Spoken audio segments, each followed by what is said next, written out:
پاکستان بنا ہے. میں اسیس کر رہا تھا 2000 جب ہم نے 1 ارب درخت لگانے کا فیصلہ کیا پختونخوا میں، جب ہماری گورنمنٹ آئی 2013 میں، تو ساری ہماری تاریخ میں 64 کروڑ درخت لگائے گئے تھے.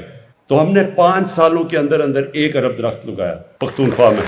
لیکن یہی نہیں تکلیف دہ چیز، جو پرانے ہمارے جنگل تھے، چھانگا مانگا کا بڑا جنگل ہوتا تھا، کندیاں کا میاں والی میں بڑا جنگل تھا، چیچا وطنی میں، دیپال پور، یہ سارے جنگل پرانے بنے ہوئے تھے انگریزوں کے بنائے ہوئے. تو ہمارے دیکھتے دیکھتے یہ جنگل تباہ ہونے شروع ہوئے اور جنگلوں کے اندر بڑے درخت کٹ گئے، انکروچمنٹ ہو گئی، ان کی زمینوں کے اوپر لوگوں نے قبضے کر لیے. کوئی کسی کو فکر نہیں تھی کہ کتنا بڑا ہمارے آنے والی جنریشنز کے لیے اثاثہ ہے ہمارے جنگل. اور یہ ہمارے جنگل بھی آہستہ آہستہ گئے، ہمارے دریاؤں کو پلوٹ کیا گیا کہ بے دردی سے.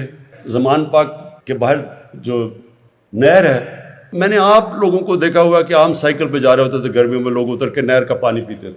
اب نہر کا پانی تو چھوڑو، نلکے کا پانی ٹھیک نہیں ہے. اور جو لاہور تھا سٹی آف گارڈنز، آج اس کے جو پولوشن ریٹس ہیں وہ کدھر سے کدھر پہنچ چکے ہیں، ڈینجر لیول سے کئی اوپر چلے گئے. لیکن یہ بھی ہے کہ اللہ نے ہمیں ہمیشہ موقع دیتا ہے کہ ہم اپنا کورس کریکٹ کر لیں، اپنا راستہ ٹھیک کر لیں. تو یہ دنیا کو ایک موقع ہے. اور یہ جو یونائٹڈ نیشنز کا decade of ecosystem restoration, کہ 10 سال ہم کوشش کریں گے اپنا جو ایکو سسٹم ہے جس میں سب کچھ ہے، ماحولیات ہے، درخت ہیں، سب کچھ ہے، پانی ہے، ہم اس کو ٹھیک کریں.